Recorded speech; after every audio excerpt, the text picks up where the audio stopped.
তো ফ্রেন্ডস দেখো, খাওয়া দাওয়ার পরে ছাদে চলে এসছে আর এখনও বেশ ভালো মতনই রোদ আছে, দেখতেই পাচ্ছ। রোদের দিকে তাকানোই যাচ্ছে না। আজকে তো বললাম যে চিকেন হয়েছিল, আর একটা জিনিস আজকে নতুন করেছিলাম, যেটা আমি ফার্স্ট টাইম খেলাম। তোমরা হয়তো ভাববে যে এটা আবার ফার্স্ট টাইমে তো সবাই খায়। আসলে যেটা হয়েছিল সেটা হচ্ছে ধনেপাতা বাটা। হ্যাঁ, এটা খুবই একটা কমন রান্না বলতে পারো। তো সবাই খেয়েছে, কিন্তু আমি কোনো দিন খাইনি। তো আজকেই হলো। তো ধনেপাতাগুলো অনেকগুলোই জমে গিয়েছিল। তো ভাবলাম আজকে দেখি, তো হলুদ হলুদ হয়ে যাচ্ছে। তো ভাবলাম করে দেখি। সবাই বলে খুব সুন্দর খেতে হয়। তো আজকে সেই জন্য বানিয়েছিলাম, কিন্তু সত্যিই ভালোই লেগেছে, খারাপ লাগেনি। তো বাটা হয়েছিল, আর কাঁচা লঙ্কা দিয়ে বাটা হয়েছিল। এটা আর কড়াতে সর্ষের তেল দিয়ে, আর বাটার সময় একটু রসুন 2 কোয়া দিয়েছিলাম, কাঁচা লঙ্কা দিয়েছিলাম 2টো, আর একটু সর্ষের তেল, লেবু রস দিয়ে তারপরে তো কড়াইতে যেন সর্ষের তেল দিয়ে নাড়া হয়েছে করে। তো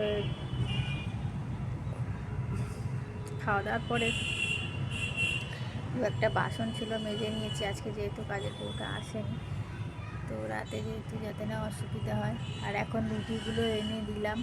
সকাল থেকে আসবো করে রুটি মানে এসছি, কিন্তু রুটিগুলো নিয়ে আর দেওয়া হয়নি। ওই দেখো, রুটিগুলো দেওয়ার পরেই কাক চলে এসছে, দেখেছো? আর ওই যে অন্য নিচেতে রুটিগুলো দিই, আজকে দিয়েছি, কাল থেকেই দিচ্ছি। কালকেও ওপরে দিয়েছি, মানে ছাদের এই গেটটাতে দিয়েছি, পাঁচিলটাই দিয়েছি। কালকে কালকে একটু সন্দেশও দিয়েছিলাম। দেওয়ার সঙ্গে সঙ্গেই দেখি কাঠবিড়ালি এসে খেয়েছে। আর ওই যে ওখানটায় নীল রঙের একটা দেখতে পাচ্ছ আছে ছোটো মতো, ওইটা। তো ওটাই করে জল দিয়েছি, ওখানেই খায়। আর এই যে কটা জামা প্যান্ট তুলে নিয়ে চলে গেছি কয়েকটা, আর এই তো কয়েকটা জামা কাপড় রয়েছে, তাই বসেছি। আমি একটু রোদও খেয়ে নিই, আর একেবারে যাওয়ার সময় ওগুলো তুলে নিয়ে চলে যাবো। আর ওই যে কাকগুলো খাচ্ছে। ভাতও দিয়েছি, যে শুধু রুটি দিয়েছি তারা দুপুরে যেহেতু ভাত হয়েছে, তো সেই ভাতও দিয়েছি। ভাত কিন্তু খেতে চায় না। একটুখানি চিকেনের টুকরো ভাতের সাথে মাখিয়ে দিয়েছি, তো দেখি খাই কি। সেই চিকেনের টুকরোগুলোকে নিয়ে খাচ্ছে, ভাত কিন্তু খাচ্ছে না।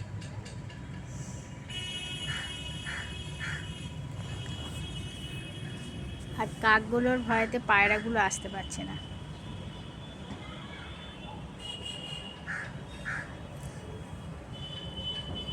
তো চলো বন্ধুরা, একটু পরে আবার চলে যাবো, আসছি।